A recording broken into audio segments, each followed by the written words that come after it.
একই পশুতে আমরা কুরবানি এবং আকিকা করতে পারবো কিনা, এই প্রশ্নের উত্তর আমরা হানাফি মাযহাবের অ্যাকসেপ্টেবল গ্রহণযোগ্য কিছু ফতোয়ার কিতাব থেকে আমরা জানব। হানাফি মাযহাবের ফতোয়ার অথেন্টিক একটা কিতাবের নাম হচ্ছে ফতোয়ায়ে শামি। এটা খুবই গ্রহণযোগ্য একটি কিতাব।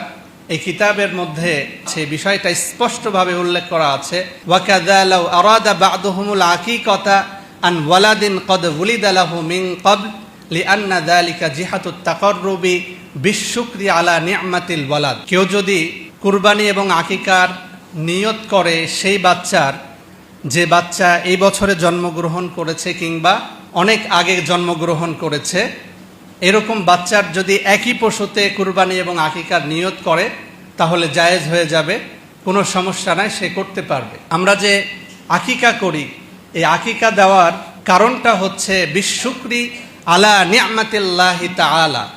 এই সন্তানটা হচ্ছে আপনার আমার জন্য আল্লাহ তাআলার পক্ষ থেকে বিশাল বড় একটা নিয়ামত।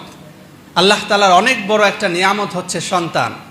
এই সন্তান যে আল্লাহ তাআলা আমাদেরকে দান করেছে, এটার শুকরিয়া আদায় করার জন্য আমরা এই আকিকা করে থাকি। এ ব্যাপারে এই ফতোয়ায়ে কাজী খানের মধ্যে স্পষ্ট করে এই বিষয়টা বলা হয়েছে যে কুরবানি যারা করতেছে, এই কুরবানির মধ্যে অনেক ভাগীদারের অনেক রকম নিয়ত থাকতে পারে, অনেক ভাগীদারের অনেক নিয়ত থাকে।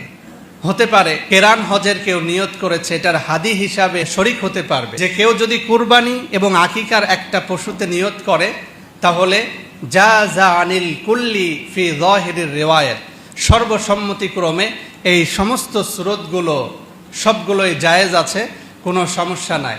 তো এই জন্য আমাদের যে একটা কমন প্রশ্ন সবার, যে একই পশুতে আমরা কুরবানি এবং আকিকা করতে পারবো কিনা, তো আমরা হানাফি মাযহাবের এই কিতাবগুলো থেকে আমরা জানতে পারলাম যে একই পশুতে কুরবানি এবং আকিকা করতে পারবো, কোনো সমস্যা নাই। আমরা যদি একই পশুতে কুরবানি এবং আকিকা করি, আমাদের কুরবানি এবং আকিকাকে কবুল করে নিবে আরশে আজিম থেকে একজন। আওয়াজ দিয়ে বলেন, তিনি কে?